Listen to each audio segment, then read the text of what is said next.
You open the fridge, there's nothing there. So what's it gonna be? Greasy pizza? Sad drive-thru burgers? Dish by Blue Apron is for nights like that. These are the pre-made meals of your dreams. At least 20 grams of protein, no artificial flavors or colors, no chopping, no cleanup, no guilt. Keep the flavor. Ditch the subscription. Get 20% off your first 2 orders with code APRON20. Terms and conditions apply. Visit blueapron.com/terms for more.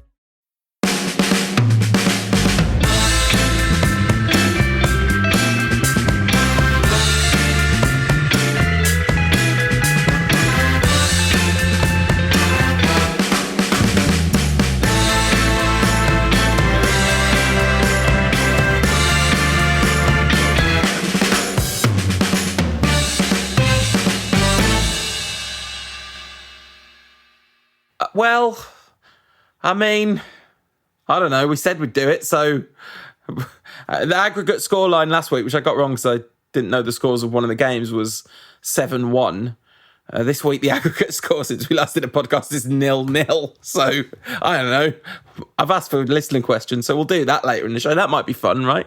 Probably have a question about Phil Jones' best position or something. He's currently in it. Yeah. What do you say about either of these games? United have now scored 1 goal in the last 7 games against the Big Six in commas, and that was a penalty. It's the same pattern in all of these against teams that Ole feels some nervousness about, isn't it? Well, kind of, except I don't know that this game particularly fitted into the pattern of these games, in that basically this was like a game against Burnley or something, where United had loads of the ball in the third between just after the halfway line in the opposition half, just passing the ball sideways. I mean, they did quite well pressing Chelsea's defenders, forced a couple of mistakes and stuff. So I thought like United were on the front foot in this one in a way that they haven't necessarily. It wasn't like they were happy with the 0-0, but but really lacked creativity. They lacked creativity, and part of that's to do with the combination in midfield, but also secure at the back, and didn't push that back line up sort of 20 yards further that it could have been to compress it in midfield and force some mistakes deeper into Chelsea's half, and for understandable reasons which we've talked about and is now becoming very boring. So it was cautious, but I think gone are the days when United are happy to sort of park the bus and try and break. Now United can play and keep possession, knowing that probably they're the best team in the league at scoring in transitional phases, right? Or on the break or on the counter. And it just didn't, there were a few opportunities, but United didn't really create any good chances in this game.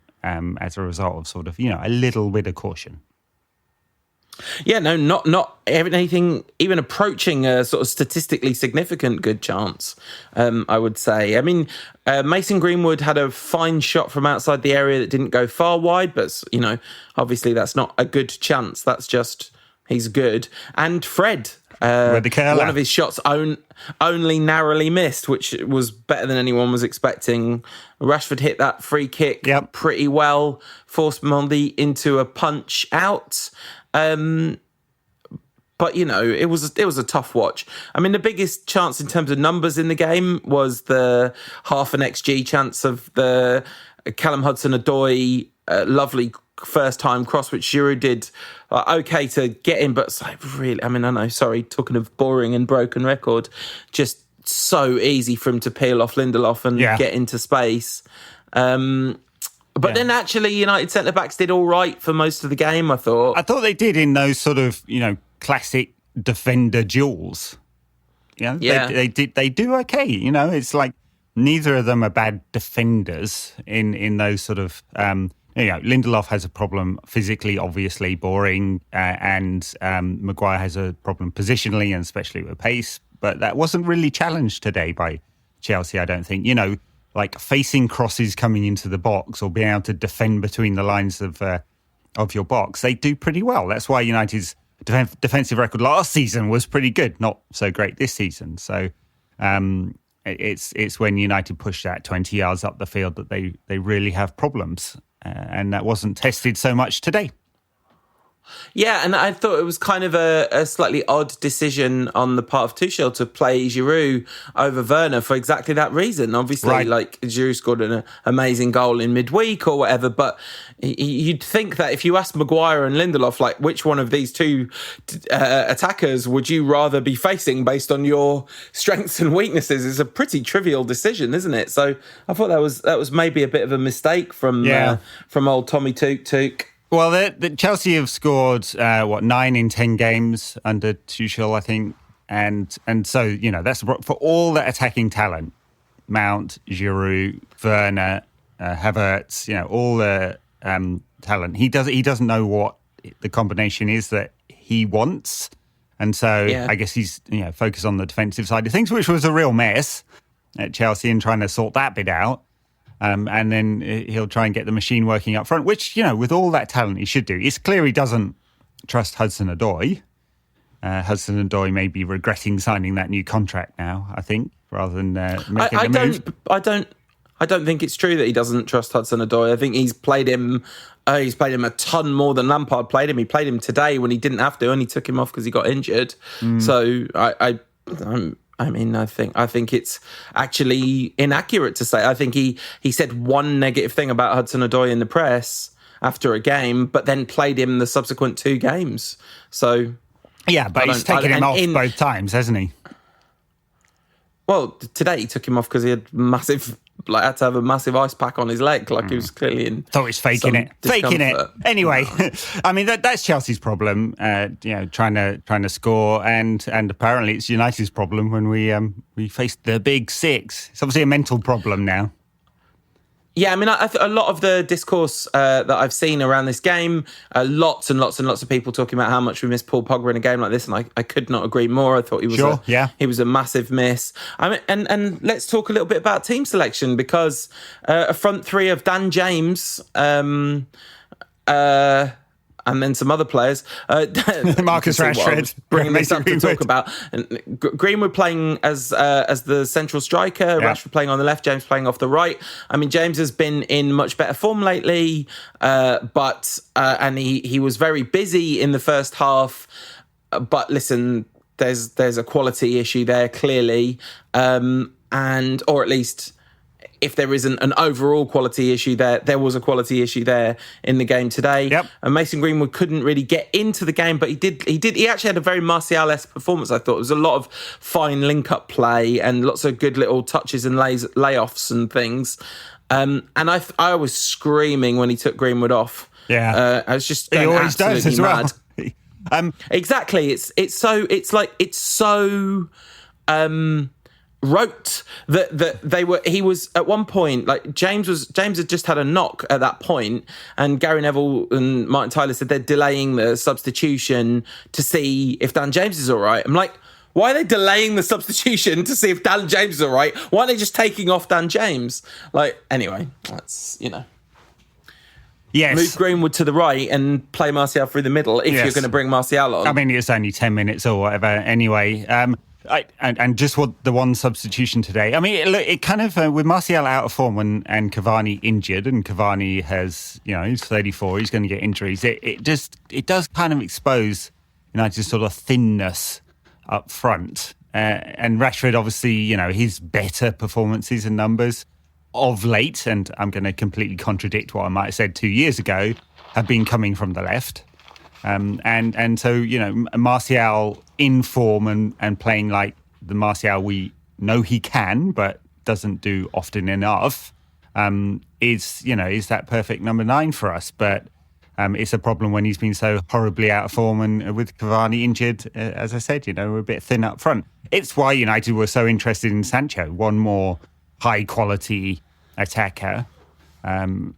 Reports this week that United are not interested in Sancho anymore, i.e. aren't willing to pay the money it would take to bring him in, which is a shame because despite a quiet start to the season, he's absolutely flying at the moment. 11 goals, 16 assists in the league alone after a very quiet start. But anyway, you're right, Dan James, quality issue, got a couple of goals recently, but it's hard for him, especially on the right. I think to get the best out of Dan James, whatever ceiling he has, If you play him off the left, at least he can cut in, and the defender then has two problems: is he going to go out on the outside, or is he going to cut in and shoot? So the balance didn't feel quite right at times today. And with the injury issues, there's only two selection decisions, and that's Dan James or Martial, and Lindelof or Bailly. And I have to say, and this hurts as I say this, like on every level, this hurts. I totally understand why Ole picked Dan James over Anthony Martial. Absolutely. If you told me that I would have said that sentence in the future at some point, I would have called you a liar, but I totally get it. Lindelof over Bailly. I mean, we've talked a little bit about how maybe Lindelof and Maguire make sense as a partnership in these Big Six games because we are going to sit deeper and be less exposed on the turn. Certainly, if you knew Giroud was playing, you could say, okay. But that sort of makes the argument that Lindelof would be better at playing the role that he plays in these games than Bailly would, which I just don't believe is true, because of course Bailly famously has a hilarious antic in him, but it's not like Victor Lindelof isn't making one serious mistake a game. Right. I mean, he didn't in this one, but almost all the time. Well, apart from maybe you could say the one where Giroud got in front of him. So every time I see Bailly play, I'm more convinced, despite the hilarious antic, I'm more convinced he's the best defender at our club. You know, he's a natural defender. He's good on the ball, and he's got bags and bags of pace, which is really important. And it would have allowed United to push the game 10 yards further forward. And probably it has a defensive impact, but it has a real attacking impact. I mean, there's clearly Ole loves or trusts Lindelof because when the selection issue comes, he basically inevitably picks Lindelof, but I'm not sure it's one I'd agree with. And it's kind of no. There's some irony that the best defender in the league right now, Ruben Dias, was brought in to replace Victor Lindelof. So I guess we bought the wrong guy there.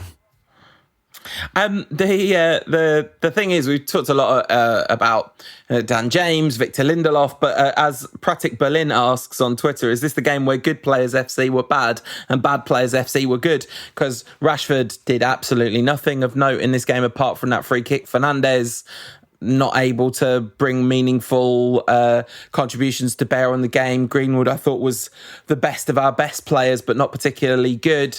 I thought Scott McTominay was all right, actually, and he had a couple of decent shots. Yeah, one from just inside the box, was it? He made just out. I can't remember now. Yeah. Fred is in Bad Players FC and McTominay's in Good Players FC, by the way.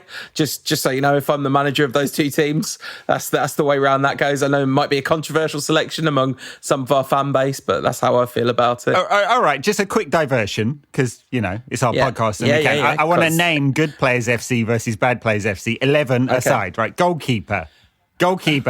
Good. Oh, God. Oh, no. Oh, it's a difficult one. It's a really difficult one. Half of David De Gea against the other half of David De Gea, basically. Yeah, that's right. Yes, I mean, Ole obviously Ole has a lot of faith in David De Gea. He can't do anything wrong. I mean, I'm on the precipice. I mean, at the moment, for me, it's hard to justify De Gea's continual selection when we know he will make mistakes, because that's what he's been doing for 2 and a bit years now. I mean, it predates Ole, so it's perhaps nearly 3 seasons of decline, and Henderson's going the other way. So I would put Henderson in Good Players FC and David De Gea in Bad Players FC, even though I know that De Gea's ceiling is higher than Henderson's, or was. The thing is, De Gea showed his potential value to both of these teams in this game. One absolutely excellent reaction save where he moved to the left and saved to the right with an incredibly strong hand. Yep. And another where he just kicked the ball straight out to a Chelsea player, because you've got to have at least one of those a game. I would put him under so much pressure when the ball's at his feet. If I was the opposition, I mean, just every single time. I think, you know, this is slightly facetious, but I would agree with you in the kind of where they both end up. I can't believe, by the way, apologies to the listeners, that both me and Ed forgot to put our phones on silent, and we've had one notification each during this recording. At right back, I mean, I'm not sure there's an easy candidate for Bad Players FC here, but I'm obviously putting Wan-Bissaka at Good Players FC. By the way, we can't make a back four from Good Players FC, so we're going to have to play a very weird formation with one centre back. Well, it'd have to be who's the best. It's we've got them. We're making an 11, all right. Wan-Bissaka at right back for Good Players FC. Brandon Williams, I guess, goes at left back because right back. Sorry, in Bad Players FC.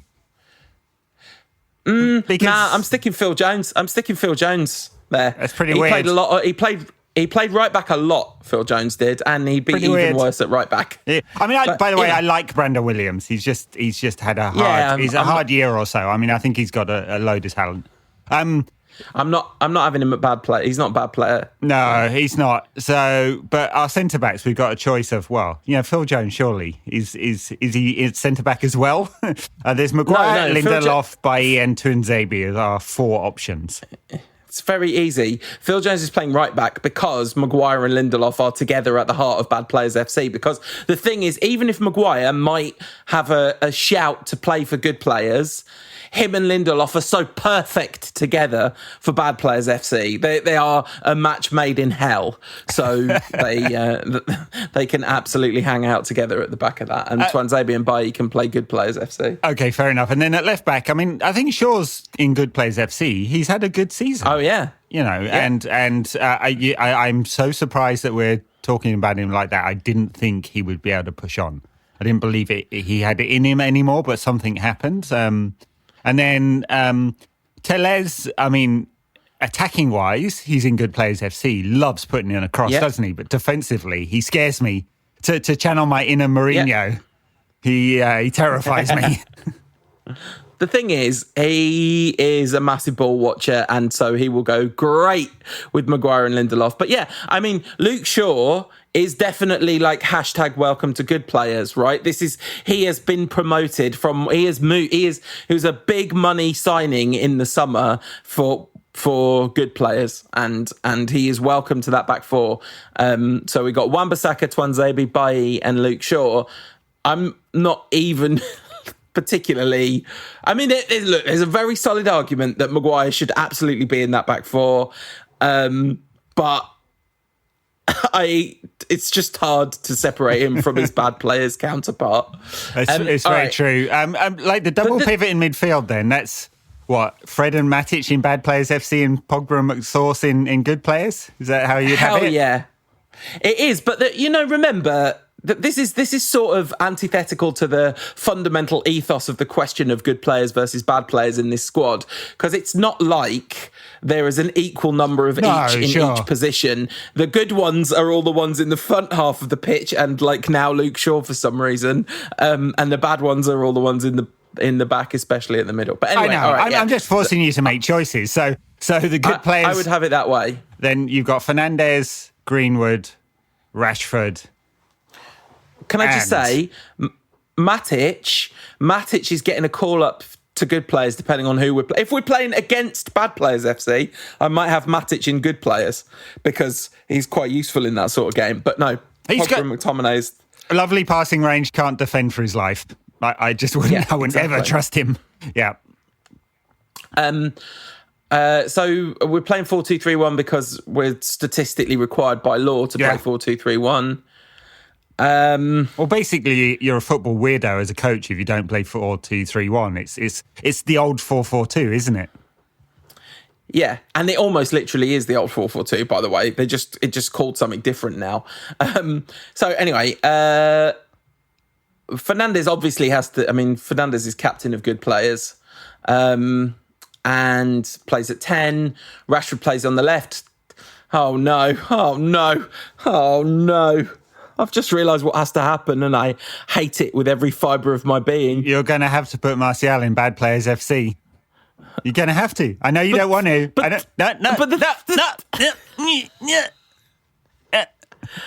He's in it. He's just not a bad player, though. He's not a bad player. By the way, I'm not on some hashtag anti-Martial agenda. I love him as a player. I'm just right now. His form is atrocious. So atrocious. It's Rashford, Cavani, Greenwood. Yeah. In front of Fernandes. And then bad players, it's Martial, Dan James. And Van der Beek. And one other. Juan Mata on the right. Oh, yeah. I think. Oh, I hate this. Well, why did we do this? This is the worst. We've put Juan Mata and Anthony Martial in bad players. I know. This is stricken from the record. Never let it be spoken of again. So they're playing. What's the score? about 17-3. The thing is, though, bad players versus good players is a five-a-side game. That's the whole point of it. Yeah. So, the rondos. I wonder how much they do that in training. So if you're in the bad player rondo, you're not getting in the team at the weekend. All right, should we take some listen? The one last thing about this game that I thought to say was I was shouting, "That's a pen! That's a pen! That's a pen!" With the handball was over the referee's shoulder. He moves towards the ball and hits it. He didn't give it because it's not above his shoulder, but I don't think that's a natural position. So they're saying Are you sure it's not above his shoulder? Seems like at the point of contact, it's just about under, but I don't know. I mean, I would have given it as a pen, but I'm not the VAR, so. It was funny watching the way that the replay was being shown, because it really looked like the VAR director really thought it was a penalty and was trying to emphasize visually, no, look, he's moved his hand towards the ball and he's slowing it down as the ball goes towards and then speeding it up again afterwards. Yeah, I'd just say, look, if that was at the beginning of the season, before they kind of introduced the, hey, shoulder or not shoulder sort of threshold, that would have been given, for sure. Yeah. Anything to say about Thursday's game? I mean, no, we completely skipped over it, the Europa League, because you're denying its existence. That's weird as game, wasn't it? I mean, really dull, but a few players we'd like to see, but and he sort of managed Rashford and Fernandes' time. But anything you want to say about it? Do you not enjoy it? No. There's nothing I want to say. First of all, it's in the Europa League, and second of all, it was a 0-0 draw in the Europa League. I mean, of course, when he had Fernandes in the starting 11, you're tearing your hair out. But actually, I think he's just trying to keep Fernandes and Rashford ticking over. Gave them half each, not trying to overstress them, but trying to keep them moving. Basically, I mean, given he had 3 goalkeepers on the bench, it's hard shifting people from the under 23s into the first team bubble, and to do that he had to strip the under 23s, and they got spanked by Everton last week as a result. So not that they're there as a feeder, so it has consequences, and so he didn't have a full bench, 3 goalkeepers on it. So I understand. I mean, basically to not play Fernandes, he would have had to play Tuanzebe in midfield the whole game, which he did for part of it anyway.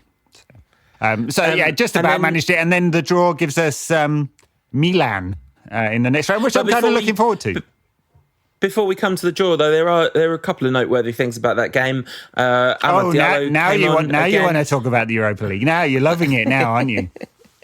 Well, just Shola Shoretire broke the record for youngest player ever to play for United in Europe. I don't think I've heard Ole talk about a young player as much as he's talking about Shola. He has a lot of faith in this player. Well, that's kind of exciting, isn't it? Yeah. It's exciting to see another youngster come through, and especially if he can play wide right in attack.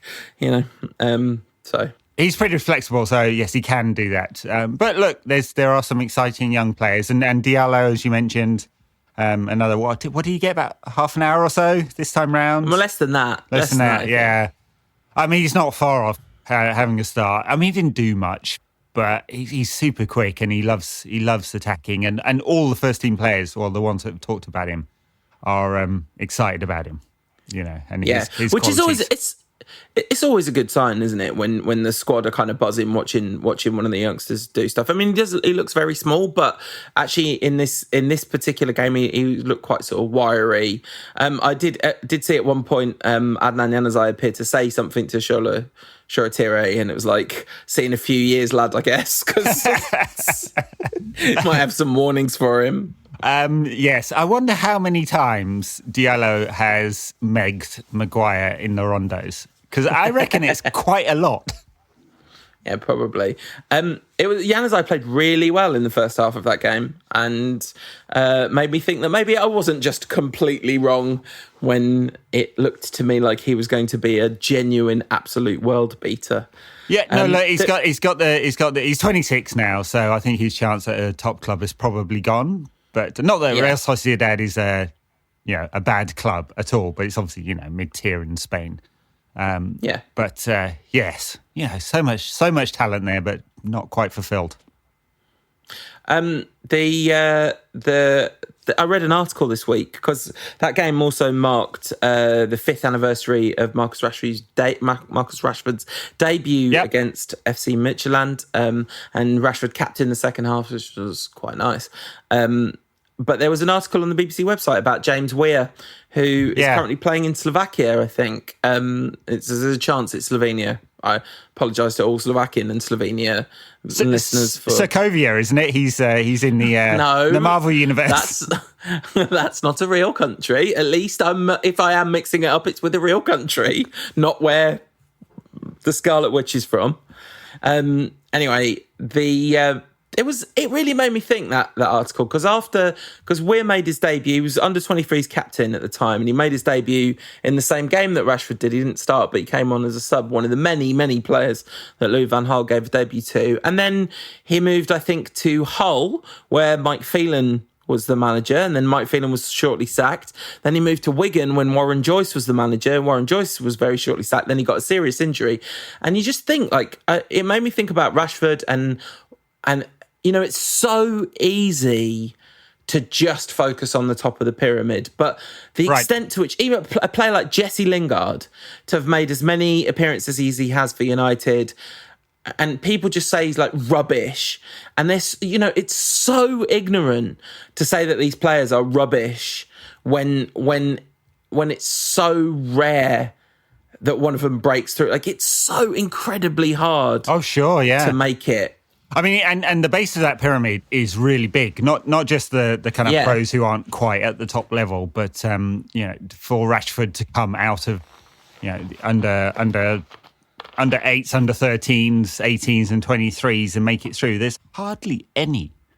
That is a steep-sided pyramid. It's just it's really, really hard for people to come through. And you're right. The elite is the elite. And now Rashford's looking the other way. Of course, he in terms of his career, he's not, right now worrying about the slide down. He's saying, how can I take that next step to be in the class of players that, this week everyone's talking about Erling Haaland and Mbappe, and I think it's fair to say that Rashford's performances aren't quite at that level right now. But, they're not far off, and he needs to do his best performance every week, and he can join that sort of next group of the really exciting younger next generation that are going to come through and take over from Ronaldo and Messi. That's the narrative, of course. So, but yeah, you're absolutely right. And it was a fascinating article and insight into what happens. But there's been so much of that recently, especially with COVID impacting all levels of football and lower levels relying so much on gate receipts rather than television income to survive. Squads have been cut. A lot of players lost their income, dropping out of the game, finding it very hard to get their next contract. Contracts are not 5 years, and lots of debate in the media about whether you're going to sign the next one or not because your agent's angling for something. It's you get 2 years if you're lucky, and then maybe you're kicked out. Or in the women's game, you might be on a year-to-year contract. And some of them are earning, not far out off minimum wage, to be honest. It's not well paid. Yeah. So, it's a very, very uncertain career. And a few of them make it to the top, and even fewer of them are in the absolute elite level. And, like what we've just done, we've spent 10 minutes joking about which United players are so bad they deserve to be in a bad players 11. And, we're having a bit of fun or whatever because there's been some bad games. And of course, when you're a fan and you're really invested and you want the team to do well, and especially that, there is no Man United fan. There is no Man United fan over the age of 12 who is not ridiculously spoiled. Like we are, you might not have like a massively spoiled attitude or whatever, but we're all spoiled in terms of the amount of success and amazing players and all that kind of stuff that we've all seen.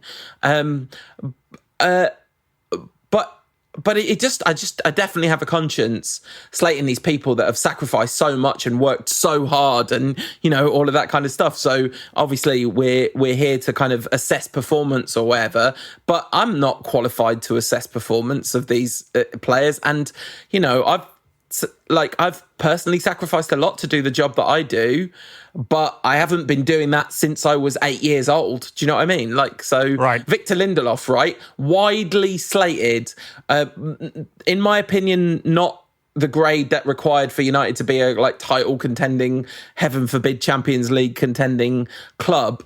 But the amount better Victor Lindelof is than an average human at football is absolutely staggering. It's staggering, so. Yeah, no, look, that is all completely correct. Except, just one caveat, Dan James is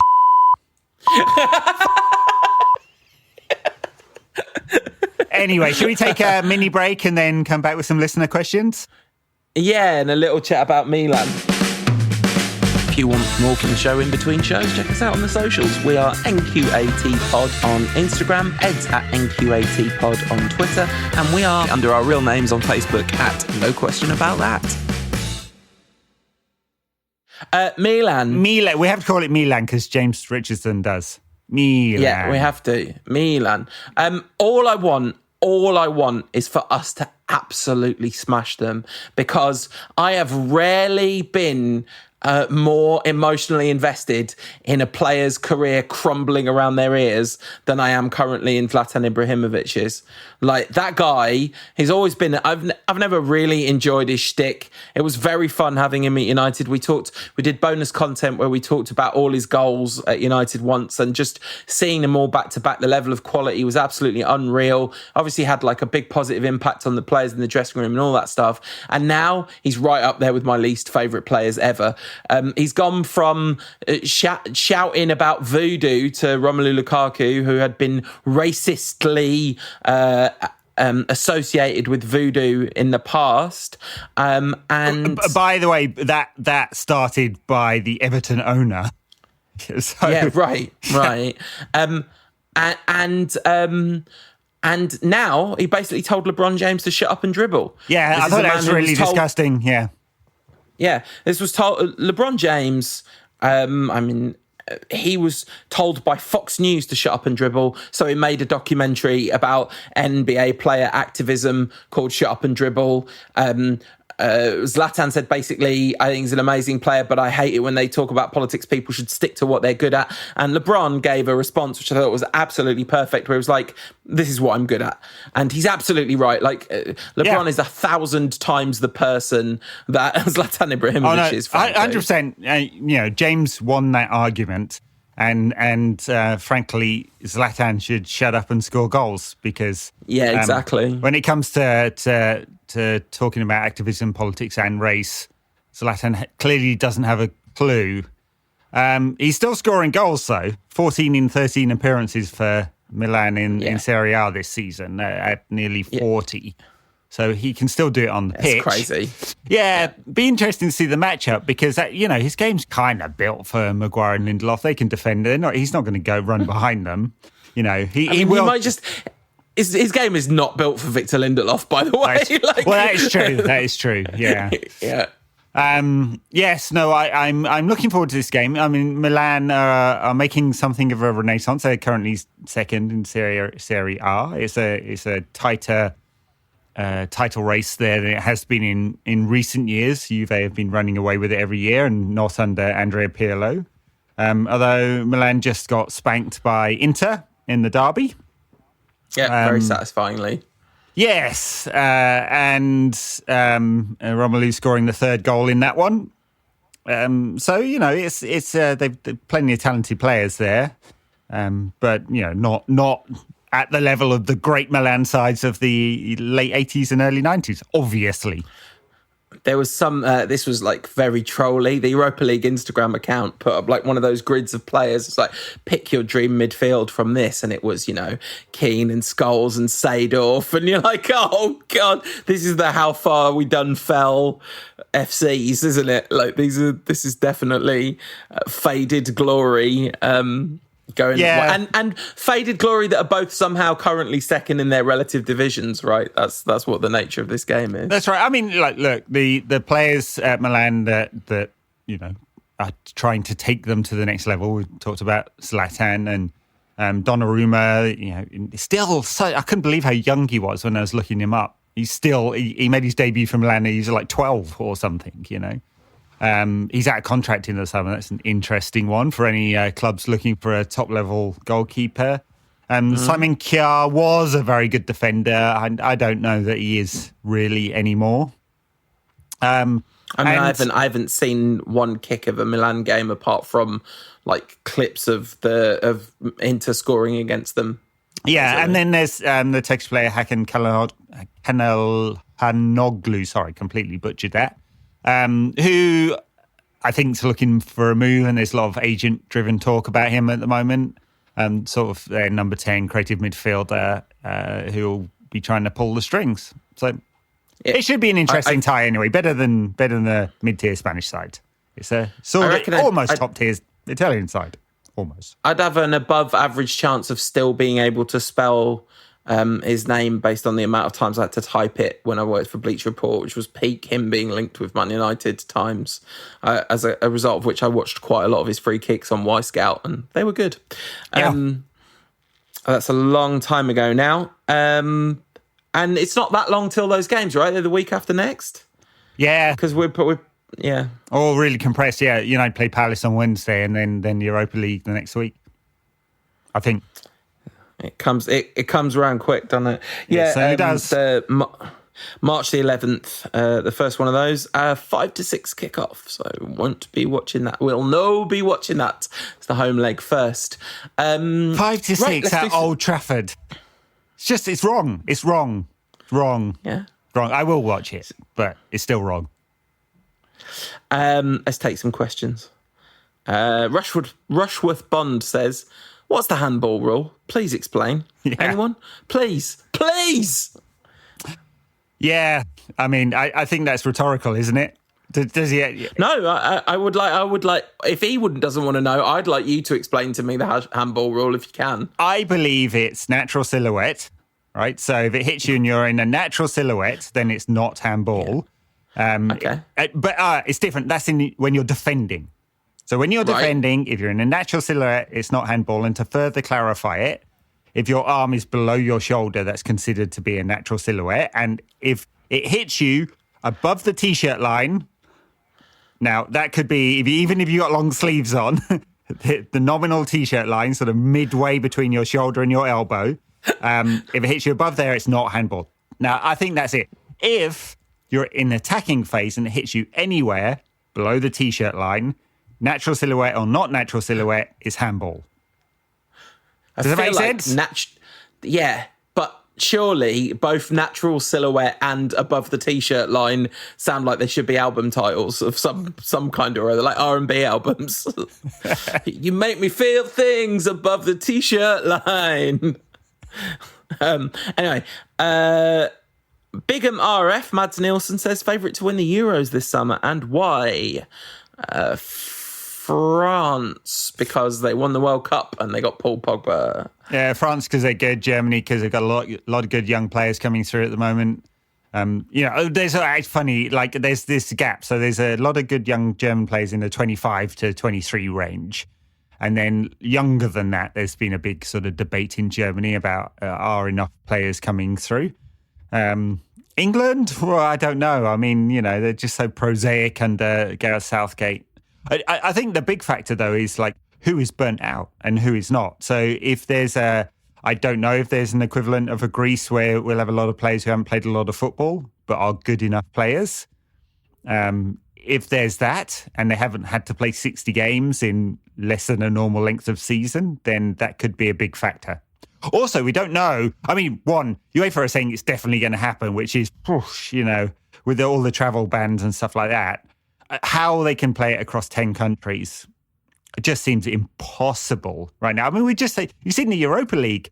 Arsenal were like 3 minutes from going out on the away goals rule, having played their home leg in Italy and the away leg in Greece against a Spanish team.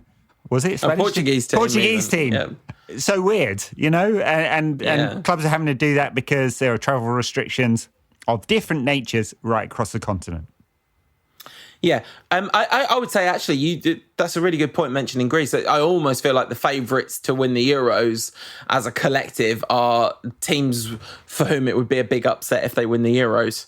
Like, it seems like this would be it would make a lot of sense if a team that isn't, one of the traditional superpowers wins this particular Euros. No, the one thing I'd say about France is they have a lot of strength in depth. And so if all their top players have played 60-odd games this season, and they need to rotate or some surprising players make it in, that is still a factor. There's a hell of a lot of strength and depth there.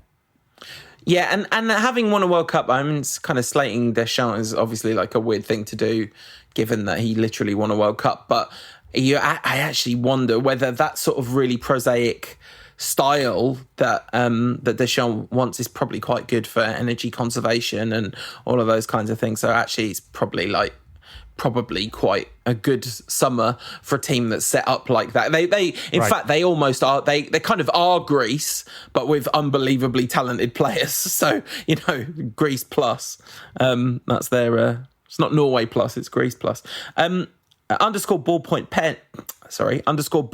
Ben says, not a question, but Roy Keane's Instagram's good, isn't it? He said, isn't it, at the end? That makes it a question. There's a question mark right there.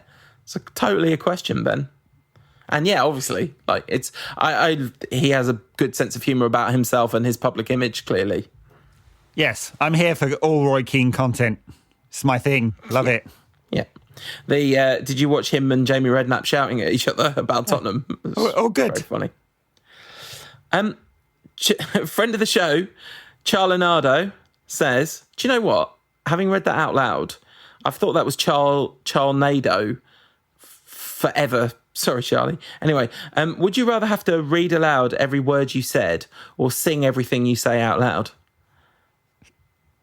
So you got to write it down and read it out, or you can sing it. I'm not a big fan of singing, so I'm writing down and reading out, even if it makes me sound like a news reader.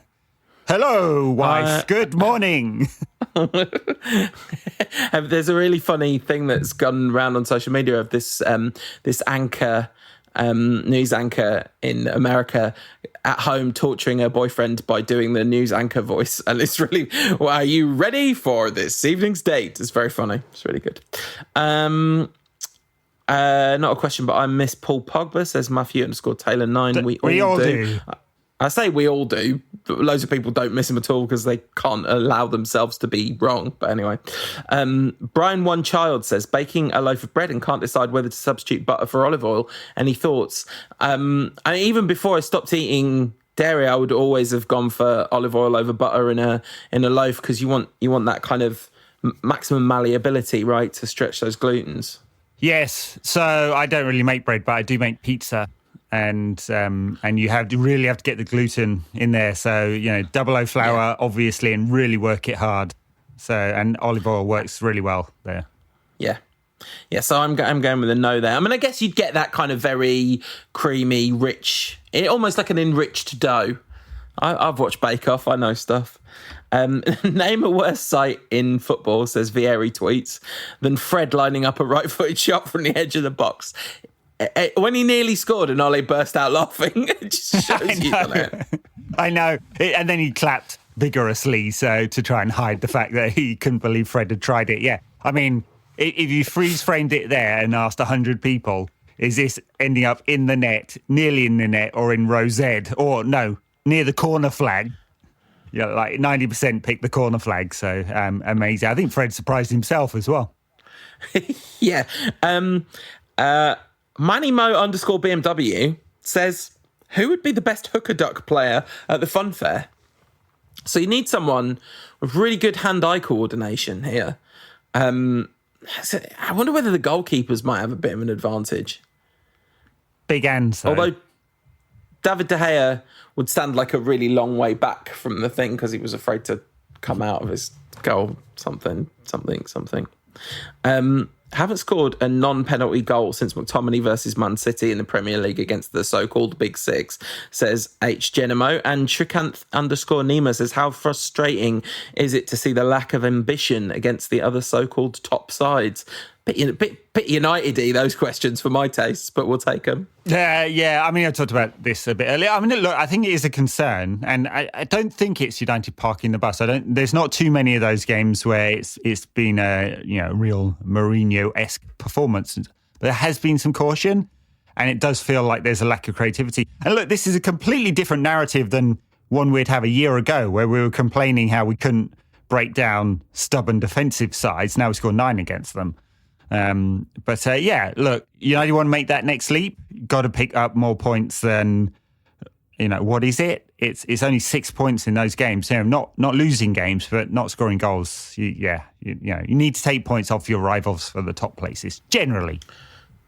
Yeah, it's been such a long time since we struggled to break down disciplined defensive sides. Or when was it? 2 weeks ago against West Brom? I don't know.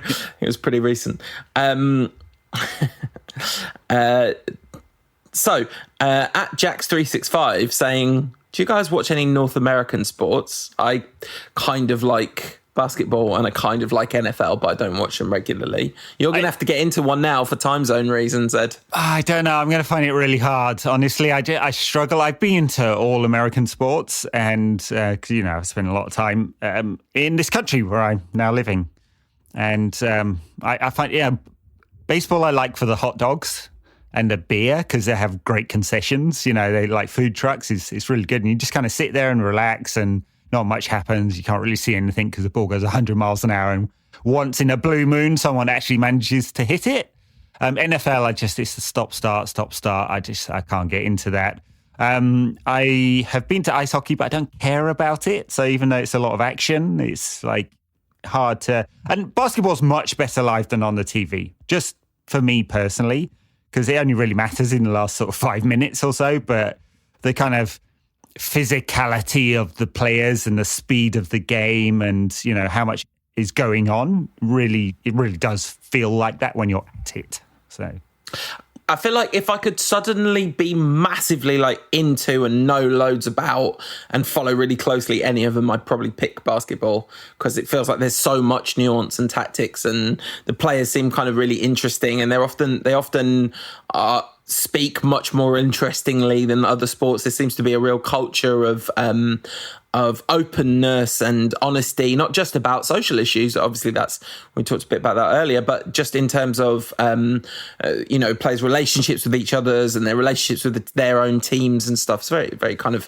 interesting and open sport in that regard. And talking of, oh, sorry. No, I was just going to say, I mean, not an American sport, but I've been to see Solskjaer a few times here at MLS, which is fun. Good crowds. I'm in Seattle, good crowds at the Sounders. The Sounders not awesome, but no. It's doing okay here. Of course, Bex now has a team. Yeah, managed by Phil Neville, somewhat disgracefully, in my opinion. Does cricket, adds Jax365, have the best and worst pundits in sports broadcasting? Well, look, they've got some of the best writers for sure about cricket, I think, and I think the game lends itself to adding a bit of colour, and so some really good pundits and some absolute what's-its, and you know who I'm talking about. Yeah, he says a former England cricket captain and a famous Australian spin bowler come to mind, and we shall agree 100%. And I don't. We talk about cricket on the Backers content quite a bit, but I don't. We're want to going talk to today about, as well. I don't know. I don't want to talk about it. I'm angry. We've got to. I'm angry. We've got to talk about it. People keep telling me the pitch was fine. Ravi Ashwin said the pitch was fine. So. Rubbish. Of course he said the pitch was fine. Rubbish. It's my birthday today, says real Liam Downey. Happy birthday for yesterday when you listen to this. So an apology for how bad that match was on behalf of United would be nice. Absolutely not, Liam. Absolutely not. You come round here asking us to apologise on behalf of that institution. No way. We are not associated, affiliated or responsible for anything those absolute muppets do to you on your birthday. An apology brought to you by Mr. Potato Chips and Polar. Yeah. No, but yes, of course. I'm sorry that you had to endure that on your birthday. I feel like United fans should all be allowed to choose not to watch United on their birthday. I mean, there are those that argue that watching Man United is a choice whenever you do it, but apparently that's not the case if you start a podcast about it and then your friend says, you got to watch the match, Paul, because otherwise what are we going to talk about? What was worse, says a Lemming Plays, this match or the pitches for the last two in New England tests? I actually thought only one of them was really problematic, but no, look, if Old Trafford, if this was not Old Trafford, right, but if we played on the pitch just after World War II had ended and Old Trafford had been bombed, that would be the quality of the pitch that we had in the cricket.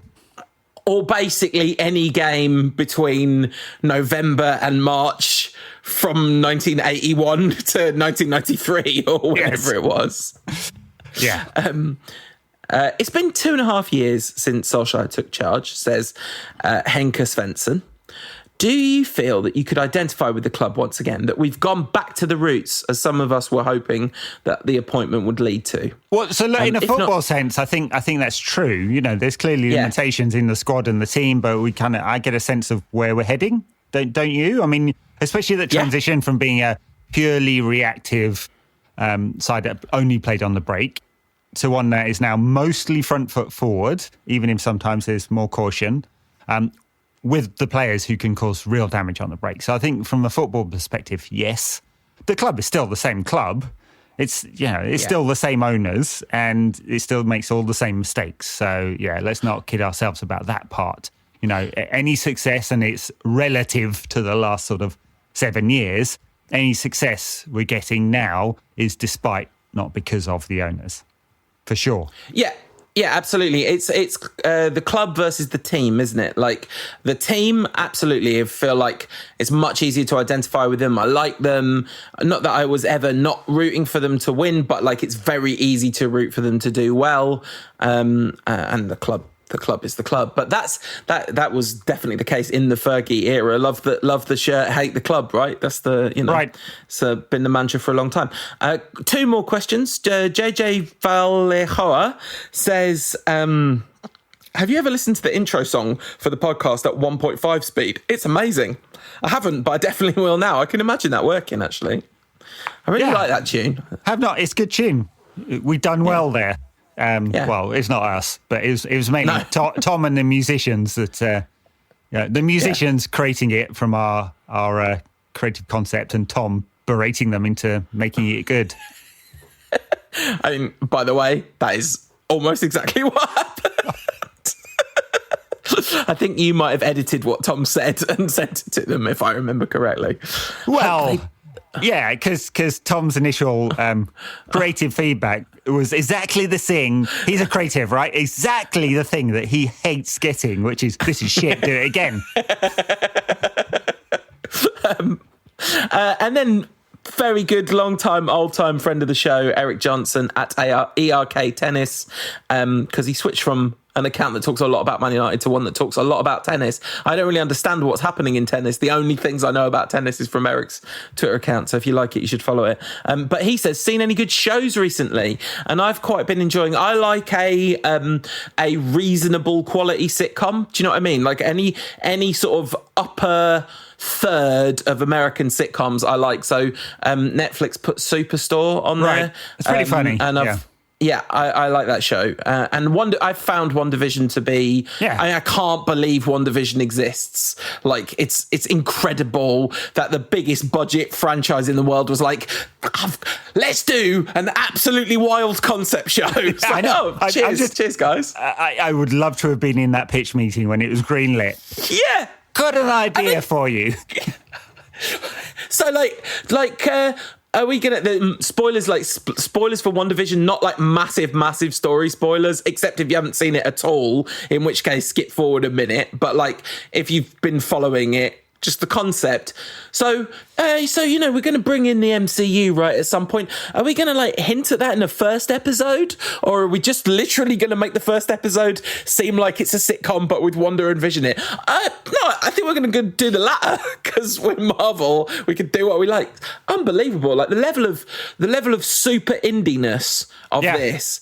It's an indie passion project with an insane budget, and yeah, I've really enjoyed it. No, it's right. I mean, you get a few characters from the Marvel Universe sort of slowly coming in, but the sort of big reveal about what the hell is going on here is not until episode 8 of a 9-part show. Yeah, so it's kind of amazing, really amazing, actually. And just not just conceptually amazing though, but also really well put together, really well acted, well written. I love it. I think it's been great. A real pleasant surprise, because actually I wasn't particularly turned on by the original concept of, you know, for some reason, but then it just lacked imagination. So we should preview the fact that Man United are playing Crystal Palace away in midweek, and then everyone get ready for another thriller-minute next Sunday afternoon, when we play Manchester City in what will no doubt be a thrilling back-and-forth adventure of super football, not two teams that would both absolutely bite your hand off for a 0-0 draw. Yeah. So are we doing a midweek podcast because this is real football? Will you do it? Will you? Let's give that a solid maybe. Okay, solid maybe. Well, Palace. Palace are being Palace this season, aren't they? Roy Hodgson is still in charge, unbelievably, and they're doing, you know, pretty mixed as a result. Beat Brighton the other week, and not a surprise. Got spanked by Burnley. Bit of a surprise. You said that Palace Brighton game, not a surprise. That was 2.5 XG to 0.1 XG. Palace win 2-1 somehow. Like, it's a ridiculous game of football. 0.09 XG against Fulham. It's not possible. Not a lot. It's not possible. I mean, you know, don't you get 0.09 from like taking a kickoff? They had 3 shots, none of which were very good. So yes, this is Palace. They're not an awesome side. And what else do we say about this? Palace are not great. United really do need to win this game. Yeah, I mean, it's a hugely important game. I mean, today was an opportunity to capitalise on the fact that Leicester lost pretty unexpectedly to Arsenal, right. I would say. But it was against Chelsea. And whilst the game was boring, the level that we're at right now, 0-0 draw away at Stamford Bridge, all right, you'll take it. If we don't come back with something in this next game, that's a big problem. But I'm not sure it's trivial to say that we definitely will. I mean, you know, sure. I've kind of joked about this all season that like after we win, I can't see any possibility that we won't win the next game. And when we have a boring draw, I can't see any possibility that we'll play well. But we're going to need Rashford and Fernandes, one or the other or both, to do something in this game, because we are really short of players, and there are no other options. It's coming from them or it's not coming, basically, unless Greenwood does something.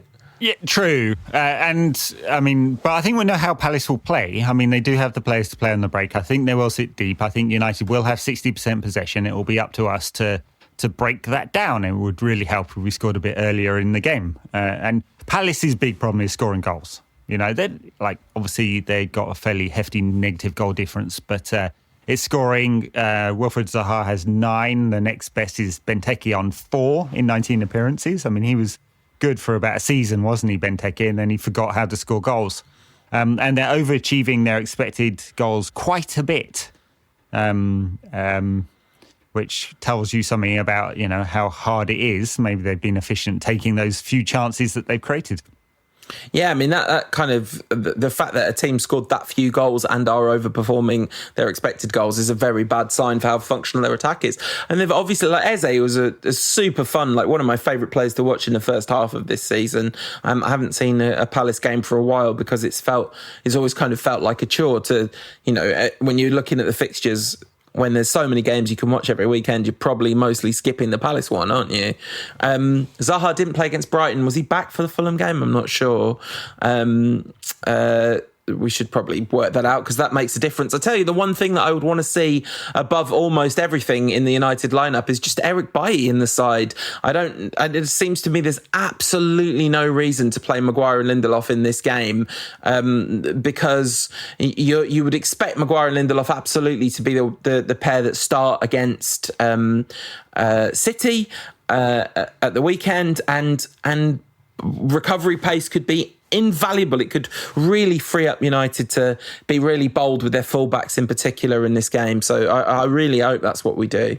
Yeah, we'll see. I mean, there will be some rotation because Ole does tend to make 4 or 5, and there has to be with that big City game coming up. Zaha didn't play. It was Ayew, Benteke and Townsend up front, and that would obviously help. Benteke is not Zaha. He's much slower and much easier to defend, I think, if you're Maguire and Lindelof, the kind of player that they will like defending against. I think that's exactly the pattern. I'd be really surprised if it's not United with most of the ball and trying to push on and Palace trying to catch them out on the transition. Yeah, absolutely. So, I don't know what I predicted for the Chelsea game on our recording last week because it's a very long time ago and I barely remember doing it. But I was talking to my dad this afternoon just before the game and I was like, this is absolutely 100% nailed on 0-0 this game. So that wasn't a surprise.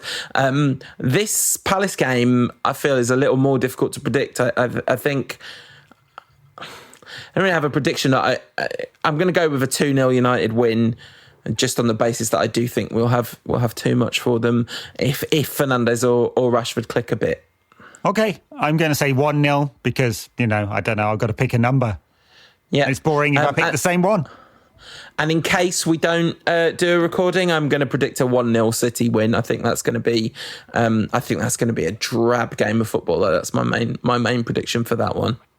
The only games of football we've had them against, well, no, that's not quite true because we did have the one when McTominay scored from like 40 yards out. But there's been quite a lot of drab ones or ones where they've given us a real spanking and they're in unbelievably good form. I mean, this is going to be one where United are willing to park the bus, isn't it? It's got to be. It's probably the only option against a City team playing this well. Problem is they're scoring from all parts of the pitch. I mean, their 2 centre-backs scored in the win against West Ham, which, and they're grinding out a lot of results as well. Even when they don't play, it's just, absolutely, trucking along. And we've gone from United leading at the turn of the year to mid-February or end of February in the title race looking like it's completely over. So even if we win... It is, isn't it?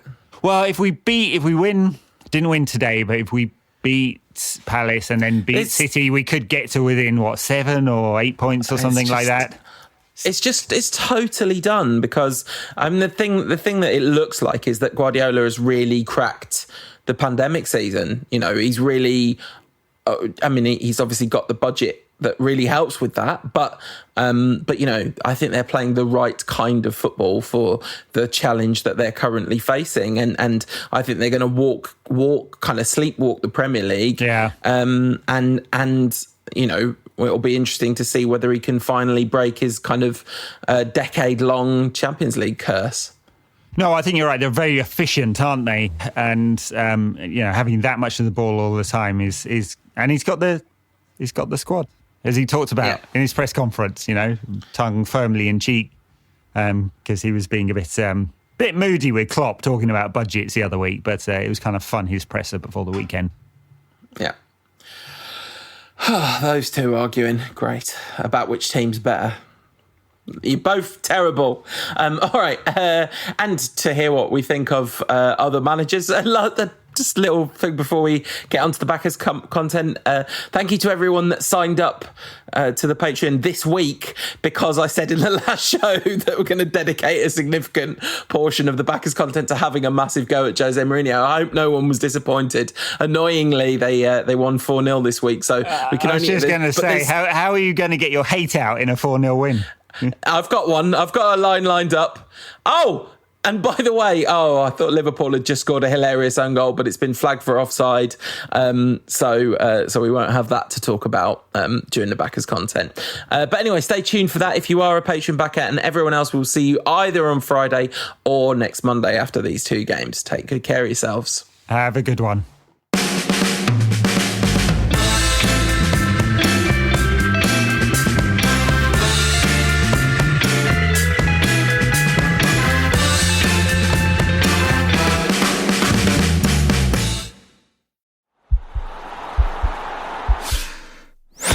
This podcast is part of the Sports Social Podcast Network.